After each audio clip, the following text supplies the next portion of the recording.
ಹೌದು. ಓ, ಅದನ್ನು ಸೀರಿಯಸ್ ಆಗಿ ಹೇಳ್ಬಿಟ್ರು. ಹೇಳಿ ಸರ್, ನೀವು ನಗಿಸ್ತಾ ಇದ್ರೆ ಹೆಂಗೆ ಅಂತ. ಮೊದಲನೇದಾಗಿ ಎಲ್ರಿಗೂ ನಮಸ್ಕಾರ. ಮಾಧ್ಯಮ ಮಿತ್ರರಿಗೆ ಹಾಗೂ ನೆರೆದಿರ್ತಕ್ಕಂಥ ಎಲ್ಲ ನಟ ನಟಿಯರಿಗೆ ಎಲ್ರಿಗೂ ಸಂಕ್ರಾಂತಿ ಹಬ್ಬದ ವರ್ಷದೊಡಕಿನ ಶುಭಾಶಯಗಳು.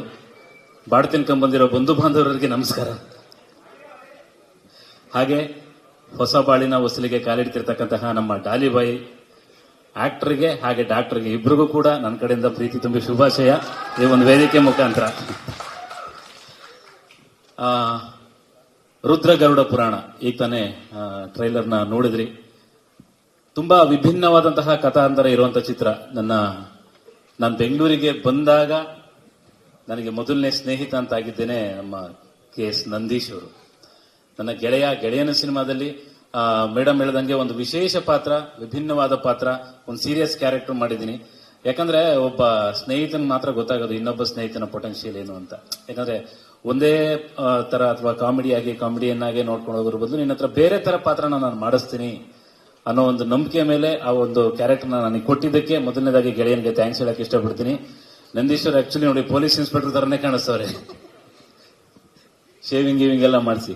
ಆಕ್ಚುಲಿ ಡಿಸೆಂಬರ್ಗೆ ರಿಲೀಸ್ ಮಾಡಬೇಕು ಅಂತ ಅನ್ಕೊಂಡಿದ್ವಿ 2024. ಆದ್ರೆ ನಾವು ಇಲ್ಲೂ ಬಿಟ್ಟು ಕೊಟ್ಟಿಲ್ಲ 24ನೇ ತಾರೀಕಿಗೆ ರಿಲೀಸ್ ಮಾಡ್ತಾ ಇದೀವಿ. ಆದ್ರೆ 2025ಕ್ಕೆ. ಸೊ ಒಂದು ಒಳ್ಳೆ ಸಿನಿಮಾ ಆಗುತ್ತೆ. ವಿಭಿನ್ನವಾದ ಕಥೆನ ನಮ್ಮ ಕನ್ನಡಿಗರು ಯಾವಾಗ್ಲೂ ಎತ್ಕೊಂಡು ಮುದ್ದಾಡಿದ್ದಾರೆ ಸಿನಿಮಾಗಳನ್ನ. ಸೊ ಅದೇ ರೀತಿಯಾಗಿ ಈ ಸಿನಿಮಾನು ಕೂಡ ಎತ್ಕೊಂಡು ಮುದ್ದಾಡ್ತಾರೆ ಅನ್ನೋ ಒಂದು ನಂಬಿಕೆ ನನಗಿದೆ. ರಿಷಿ ಸರ್ ಜೊತೆ ಕೆಲಸ ಮಾಡೋದೇ ನನಗೆ ಬಹಳ ಖುಷಿಯಾದ ವಿಷಯ ಇದು. ಯಾಕಂದ್ರೆ ಅವ್ರ ಜೊತೆ ಆಲ್ರೆಡಿ ಒಂದು ಸಿನಿಮಾ ಮಾಡಿದೀವಿ ನಾವು.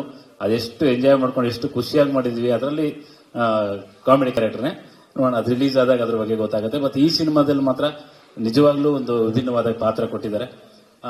ತುಂಬಾ ಚೆನ್ನಾಗಿದೆ. ಡಬ್ಬಿಂಗ್ ಮಾಡ್ಬೇಕಾದ್ರೂ ಅವರು ಖುಷಿ ಪಟ್ಟಿದ್ದಾಗಿರ್ಬೋದು, ನಾನು ಖುಷಿ ಪಟ್ಟಿದ್ದಾಗಿರ್ಬೋದು, ಎಲ್ಲ ಇದೆ. ನಾಯಕಿ ಅಯ್ಯೋ ನಾಚ್ಕಂತವ್ರೆ,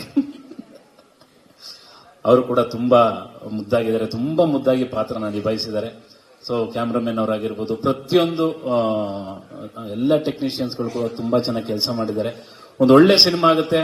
ವರ್ಷದ ಮೊದಲನೇ ತಿಂಗಳಿಂದಾನೇ ಸಿನಿಮಾಗಳು ಗೆಲ್ಲೋಕ್ ಶುರುವಾಗಿದ್ದಾವೆ. ಸೊ ಡಿಸೆಂಬರ್ ಅಷ್ಟರಲ್ಲಿ ಕನ್ನಡ ಚಿತ್ರರಂಗದಲ್ಲಿ ರಿಲೀಸ್ ಆಗುವಂತ ಎಲ್ಲಾ ಸಿನಿಮಾಗಳು ಗೆಲ್ಲಿ, ಹಾಗೆ ನಮ್ಮ ಅಶ್ವಿನಿ ಆರ್ಟ್ ಪ್ರೊಡಕ್ಷನ್ಸ್ ನ ನಮ್ಮ ಲೋಹಿತ್ ಸರ್ ಅವರ ಸಿನಿಮಾ ಇದು ಚೊಚ್ಚಲ ಸಿನಿಮಾ. ಈ ಸಿನಿಮಾನು ಗೆದ್ದು ಅವರು ಇನ್ನಷ್ಟು ಸಿನಿಮಾಗಳನ್ನ ಮಾಡುವಷ್ಟು ದುಡ್ಡು ಈ ಸಿನಿಮಾದಿಂದ ಬರಲಿ ಅಂತ ಹೇಳ್ಬಿಟ್ಟು ಕೇಳ್ಕೊಂತ ಇದ್ದೀನಿ. Thank you very much.